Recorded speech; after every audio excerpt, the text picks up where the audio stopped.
Hello, I'm Sebastian. Welcome to 9 Trees podcast. Today, I will summarize and review the book I Didn't Sign Up for This by Dr. Tracy Dalgleish presents relationship work through the dual lens of a practicing couples therapist and a partner learning in real time.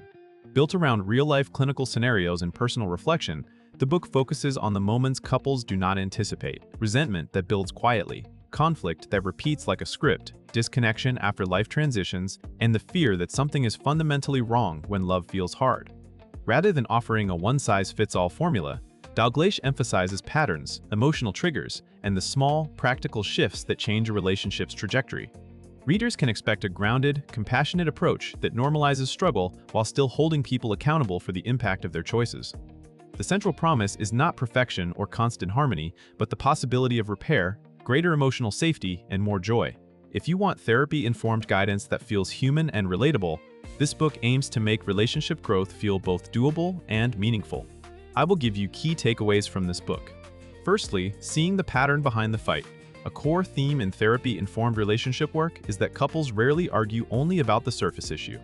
The recurring conflict about chores, money, parenting, or intimacy often acts as a doorway into deeper needs such as respect, security, autonomy, or feeling chosen.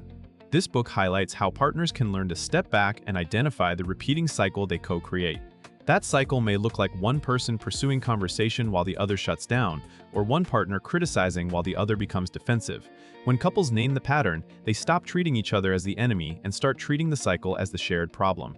The approach encourages readers to pay attention to triggers, timing, and escalation points. What happens right before the tone changes? What story does each person tell themselves in the heat of the moment? What protective strategy shows up, such as minimizing feelings, over-explaining, or stonewalling? By tracing these sequences, couples can spot how good intentions turn into predictable harm. Importantly, the book frames pattern awareness as empowering, not blaming. Once you can map the loop, you can interrupt it with simple moves, pausing, changing the agenda from winning to understanding, and making specific requests instead of global complaints. Over time, couples replace automatic reactions with deliberate choices that build safety and connection. Secondly, emotional safety, attachment needs, and repair. Many relationship problems persist because partners do not feel emotionally safe enough to be honest, vulnerable, or curious. The book emphasizes that closeness is built less by grand gestures and more by repeated experiences of responsiveness. That includes being taken seriously, having feelings acknowledged, and seeing effort when harm occurs. When emotional safety is low, even neutral comments can sound like attacks, and partners default to self-protection instead of connection. A therapy-centered perspective also brings attachment needs into focus. People vary in how they seek closeness, how they handle distance, and how they interpret conflict. One partner may experience silence as abandonment, while the other experiences intense discussion as threat. The book uses real-life stories to show how these differences can be understood without pathologizing either person. The goal is to build a shared language for what each partner needs during stress. Repair is a key skill here. Instead of waiting for conflict to disappear, couples learn to return to the moment, take responsibility for impact, and re-establish trust. Effective repair involves specificity, empathy, and behavioral change, not vague apologies. Small repairs done consistently can gradually rewrite a relationship narrative from "we always hurt each other" to "we know how to find our way back." Thirdly, communication that moves beyond advice and defensiveness. Couples often believe they have a communication problem, but what they really have is a listening problem shaped by assumptions and self-defense. The book highlights how easily conversations turn into debates, with partners collecting evidence, offering solutions too quickly, or focusing on being right. Advice can land as dismissal, and defensiveness can block empathy even when the speaker is trying to explain themselves. A more productive communication model prioritizes understanding before problem-solving. That means slowing down, reflecting back what was heard, and checking meaning rather than reacting to tone. It also means using clear, bounded language, describing a specific behavior, naming the feeling it created, and making a concrete request. This reduces the chance of global statements like "you never" or "you always," which tend to invite counterattacks. The book also underscores that conflict-style differences matter. Some people process internally and need time, while others need real-time dialogue to regulate emotion.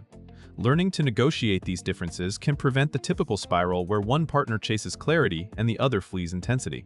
When couples build agreements about timing, breaks, and re-entry into hard conversations, they create a structure that protects both partners. Over time, communication becomes less about winning and more about building a shared reality where both people matter. Fourthly, boundaries, resentment, and the mental load. Resentment thrives when expectations are unclear and needs are repeatedly minimized. The book brings attention to how boundaries support love rather than threaten it. Many couples default to unspoken rules about who does what, who carries emotional labor, and who manages the invisible planning that keeps life running. When that mental load becomes lopsided, partners may feel taken for granted, while the other partner may feel perpetually criticized or confused about what is wanted. A practical theme is learning to replace indirect signals with direct agreements. Instead of hoping a partner notices, couples can name standards, define responsibilities, and revisit them as life changes. Boundaries also include limits around conflict, such as no name-calling, no contempt, and a commitment to revisit issues after a cooldown. These limits protect the relationship from damage that cannot be repaired by simple apologies. The book also explores how people avoid boundaries by overfunctioning, people-pleasing, or taking on too much to prevent conflict.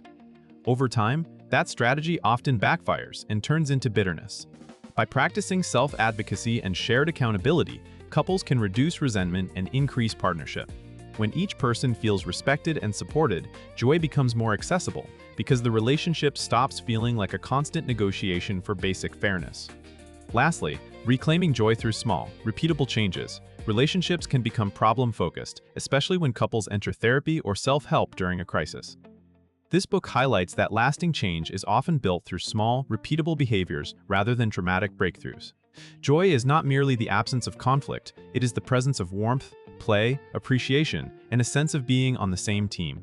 Couples can cultivate that through intentional rituals, brief daily check-ins, shared transitions after work, and moments of gratitude that feel specific and believable.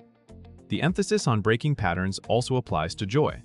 If a couple has a habit of discussing logistics only, adding a few minutes of emotional connection can shift the tone of the relationship. If partners are stuck in criticism, practicing noticing and naming what is working can reduce threat and increase openness. The book encourages readers to see these actions as relational investments that compound over time. Another important element is self-awareness. Each partner contributes to the atmosphere through stress management, assumptions, and coping strategies. Learning to regulate emotions, tolerate discomfort, and stay present during hard conversations makes joy more sustainable. Through relatable stories, the book shows that imperfect couples can still build meaningful connection. The aim is not a flawless relationship, but a resilient one where repair is normal and joy is something you practice, not something you wait for. In conclusion, this book is best suited for couples who feel stuck in repeating arguments, partners navigating major transitions such as parenting or career stress, and individuals who want to understand their role in relationship dynamics even if their partner is not ready to read along. It will also resonate with readers who appreciate therapy-informed guidance that is compassionate but not permissive, and who want practical ways to change how conflict unfolds. Its main benefit is helping readers shift from symptom-level problem-solving to pattern-level understanding. When you can identify your cycle, communicate with more clarity, and repair more effectively, daily life becomes less reactive. That can reduce anxiety at home, improve co-parenting, and create more emotional stability, which often spills into better focus and well-being outside the relationship. Compared with similar relationship books that lean heavily on theory or generic tips, this one stands out through its real-life storytelling and the author's willingness to include her own learning edge. That human angle makes concepts easier to recognize and apply, especially when you are tired, stressed, and not in the mood for idealized advice.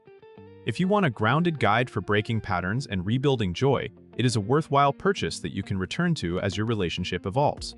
If you would like to support Dr. Tracy Dalgleish, you can buy the book through the Amazon link I've provided in the podcast description. After reading the book, please let me know what you think and share your thoughts. See you around.